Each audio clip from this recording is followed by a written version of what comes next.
Hi there and welcome once again to the Gledholt Male Voice Choir's Learning How to Read Music series. This is the third instalment and in this particular lesson we're going to learn about where the notes are on the stave. We're going to learn about the notes that we're going to be singing. Again, just as important as the rhythm that we've learnt over the last couple of videos.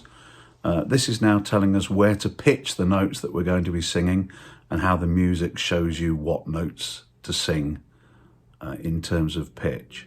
So once again, get yourself in somewhere nice and quiet, get a pair of headphones so you can listen to the commentary and refer back to chapter 1 of the Associated Boards Reading Music book by Eric Taylor, and the exercises that I've sent you in the email that precedes this are a good way of testing to see how far you've got with it. So I hope you're all enjoying this, and I hope that when you get back to rehearsals each Tuesday, you're using what you're learning in these videos to put together why you're singing and what you're singing.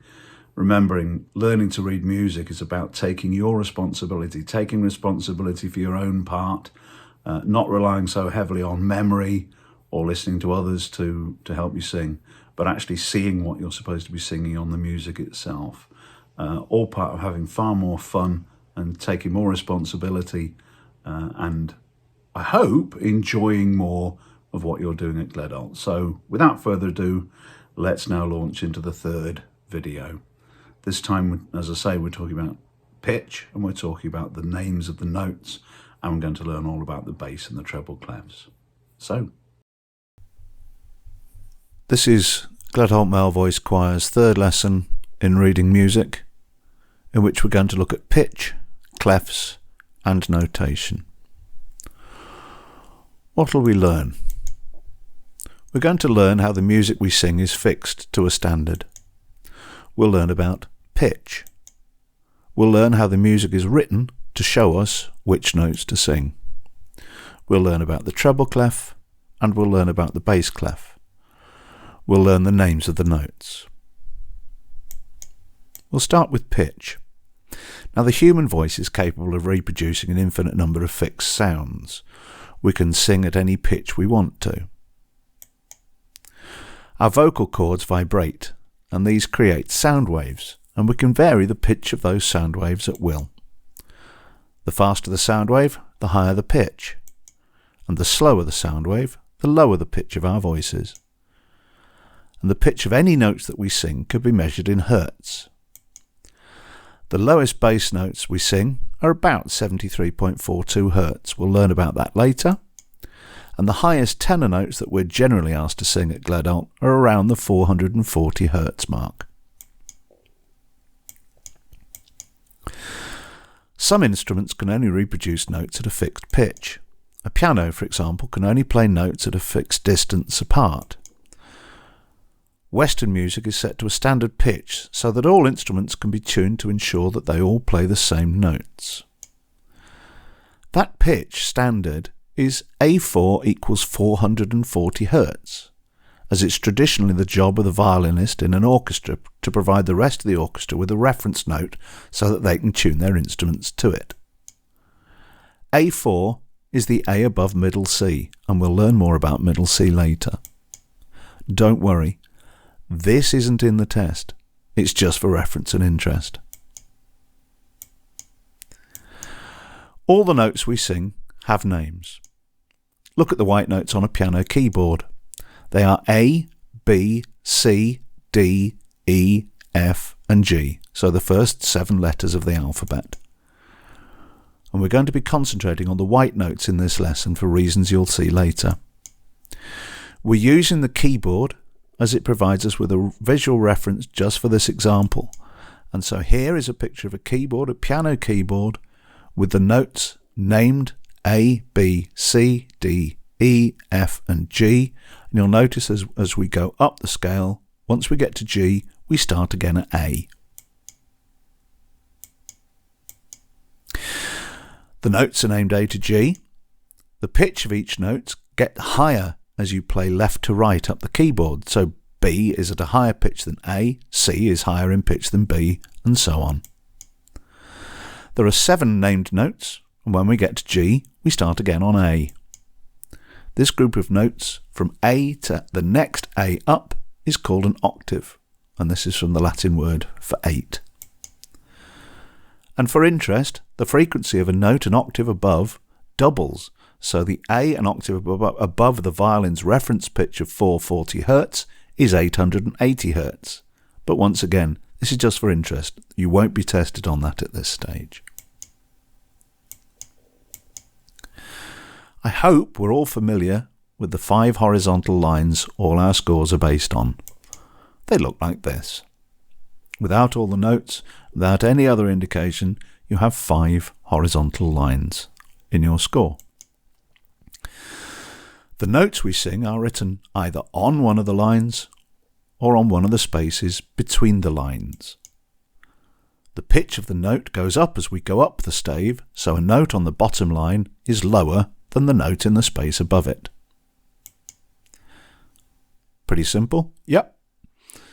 But what is the pitch of those notes? How can we tell? For that, we need what's called a clef. Now, a clef is used to show us where a particular note is on the stave. And once we have that reference note, we can work out what all the other notes are. There are several different types of clef, but we're only likely to see 2 of them. Those are the treble clef. Now that is actually an archaic G. And the bass clef, which is an old-fashioned, fancy scrolled F. Let's start with the treble clef. It's known as the G clef because it used to show us where it's known as the G clef because it is used to show us where the G above middle C should be written on the stave. In modern Western music, that is always the second line up from the bottom, as you can see there in the diagram, and that'll be most familiar to anybody who's reading the treble clef when they're at Gledholt. You'll see it's an archaic fancy letter G, and the middle part of it curls around the second line up from the bottom of the stave. That's the G above middle C.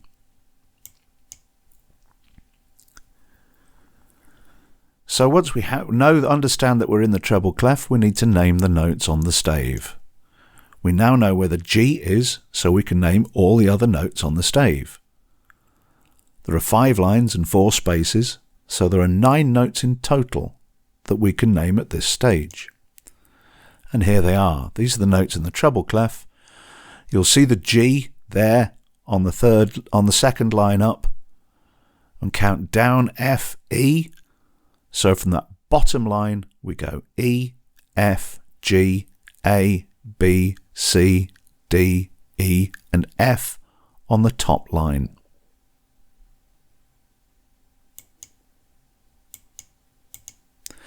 Some are on lines and some are in the spaces between the lines. We can simply recite the alphabetical order A to G to remember all the notes in order, remembering to start on that bottom E.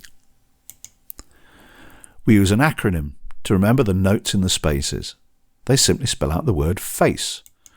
So there you go. If you put the notes in the spaces, starting at the bottom, you have the F, the next space up is an A, the next space up is a C, and the top space is an E, spelling the name face. So that's pretty easy to remember.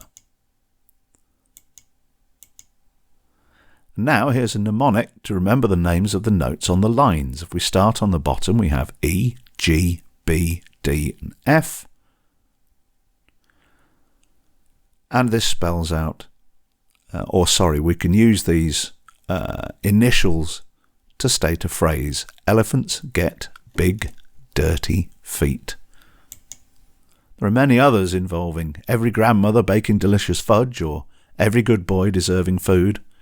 But some of us need to cut down on the calories.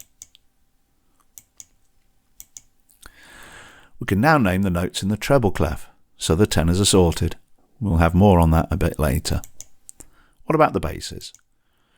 The bass clef, as I said, is called the F clef. It looks like a fancy or archaic F, and like the treble clef, it gives us a reference note, but this is the F below middle C, all the other notes we can now identify alphabetically going up from the F or down from the F. So now we know the reference F note is defined by the 2 dots in the clef. We can count up and down the lines and spaces alphabetically as before. So this time in the bass clef, the bottom line is G. G, A, B, C, D, E, F, G, and again another A. Once again, we have mnemonics to remember the lines and spaces. And the spaces are A, C, E, and G. And we remember the mnemonic, all cows eat grass. If you're going for the lines, remember the names on the line, the name of the notes on the lines in the bass clef. We have G, B, D, F, and A. And we can use the mnemonic, good burritos don't fall apart. All the way back to food again. So let's try my favourite, which is good bishops don't frighten altar boys.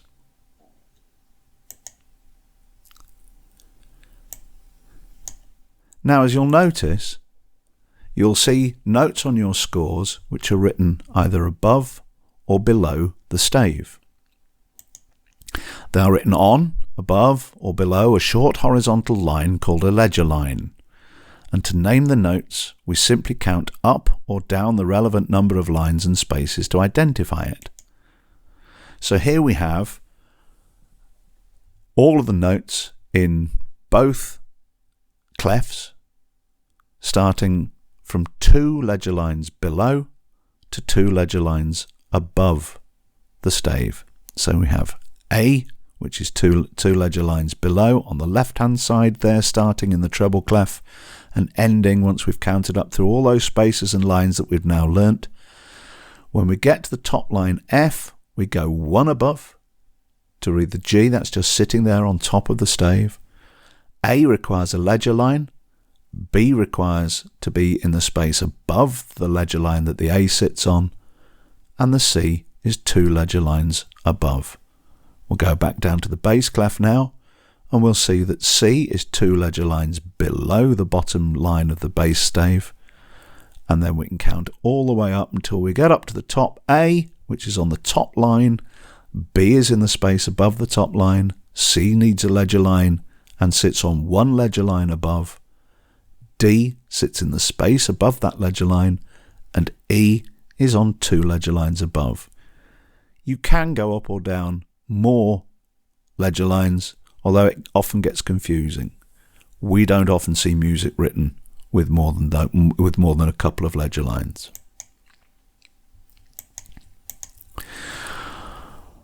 While we're on ledger lines, where do the 2 clefs we've learnt overlap? Obviously, if we've learnt the bass clef and we've learnt the treble clef, where do the two join together? Well, the answer is middle C. The note in a ledger line below the treble clef stave is middle C, and the same note is the note on a ledger line above the stave in the bass clef. So there's a diagram to show you that. You'll see that the red notes in the middle are middle C. You'll see that the middle C on the treble clef is 1 ledger line below the bottom of the treble clef, and the bass clef, that same note at the same pitch, is on the ledger line above the top of the bass stave. Remember, it's called middle C because it falls in the middle of a piano keyboard. Any notes to the right are generally speaking in the treble clef, and any to the left of that middle note on a keyboard are in the bass clef. But we're a male voice choir, and great though our tenors are, not many of you can sing in a treble voice. Again, this is only for interest and because it's relevant to what we do. This isn't actually in the test, so there's no need to remember this other than remembering that the notes that you sing don't overlap like I've just shown. So although the tenor parts nearly always show a treble clef, you're really singing the notes an octave lower. So the middle C that we've just shown on that last diagram is actually in the 3rd space up, the tenor stave. And that's there. You don't need to worry about that. You just need to remember that that's a C and you're singing an octave actually below the treble clef. But to make it less complicated, you are simply singing music that shows a treble clef. Don't worry, this isn't the tests or the exercises at this stage. It's for your interest as tenors.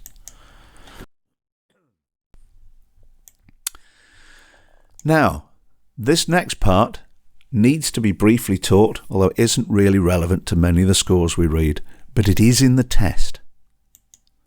When writing notes with stems, there is a conventional rule to show how they are written.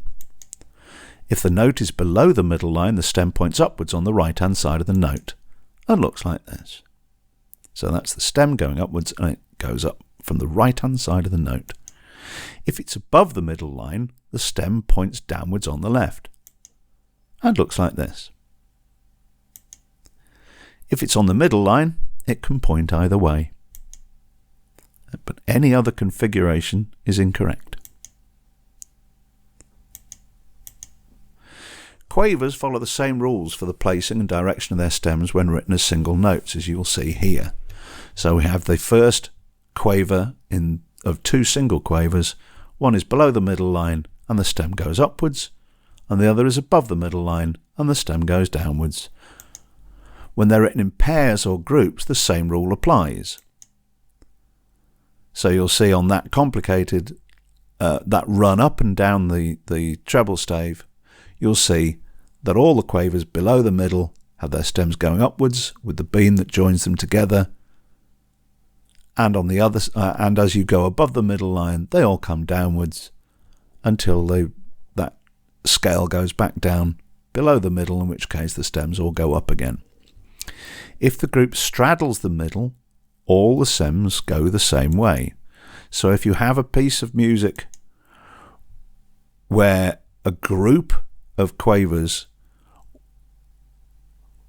some would have been below the middle line and some are above the middle line, all the stems go the same way. And in this particular figure, you'll see that the first note in that run of 4 quavers is below the middle line, but nevertheless its stem is going downwards because the other 3 are all above the middle line, so their stems go down. It's less complicated to write like that. We're a choir that sings in 4-part harmony, however, and once again, this isn't in the test. But because we sing in 4-part harmony, often written on 2 staves, the tenors sing the top 2 parts on the line with a treble clef. And as a rule, tenor 1 notes have stems that point upwards, and the second tenor, in fact, from Sailing, one of our favourite pieces. You'll notice that the notes on the top line don't follow those rules. You've some that are above the middle where the stems are pointing upwards. That is so that you can differentiate between first tenor and second tenor parts. So for all that we've said, the rules on stems, this breaks those rules so that we can sing in 4-part harmony and so that we can differentiate from each other's parts. So first tenors sing the notes with the stems pointing upwards. Second tenors sing the notes with the stems pointing downwards. And exactly the same thing happens in the bass stave. Our baritones and basses sing the notes on the lower stave with a bass clef, and this time the baritones' notes point upwards and the bass's notes point downwards. So that's it. What have we learnt in this lesson? We've learnt how Western music is fixed to a standard pitch, but don't worry, that's not in the test. You won't be asked to name the number of hertz that A in the orchestra is fixed to. We've learnt that notes in our music are named A to G. We've learnt how the treble clef shows us how to name the notes based on the G above middle C. Remember that curly part of the treble clef sits on the line which indicates the G above middle C, and we can go up alphabetically above or below that as a reference to know what notes we're to sing. We've learned how the bass clef does exactly the same based on the F below middle C. Remember that those 2 dots on the F clef straddle the line where the note F is written, and once again we can go up from the F or down from the F alphabetically to name the notes. We've learnt where our two staves meet at middle C, but we remember that our tenors sing an octave lower. And we've learnt the rules for reading and writing notes with stems and the special rules for quavers. That's in the test,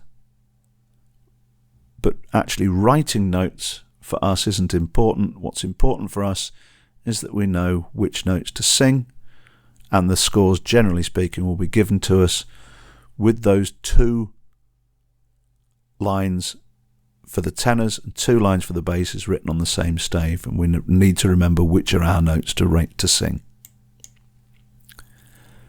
So, exercise time. Have a go at the exercises that I attached to the email. Test your knowledge and progress. Send me the tests if you want to make sure you're progressing as you'd like to, and let me know if you have any feedback or queries. Most important though, as we're learning these new bits of musical information, now that we have new musical knowledge, put it to work, drill it in at rehearsals, and make sure that what you're doing is becomes, as we said way back in the first lesson, like riding a bike. Once you've learnt to read music, it can help you. It takes away a lot of the guesswork. It takes away having to remember what to sing. It's simply there, written down in front of you. If you can learn to read that, you can take responsibility for singing your part. So, thanks ever so much for listening. Next time we'll have a look at some more rhythm. We're going to be looking at rests and places where we don't sing, because as we keep discovering, it's far more important to keep counting so that we know when to sing, when to stop singing, and how long to count before we next come in. So that's all in the next episode. Thank you very much for listening to this one.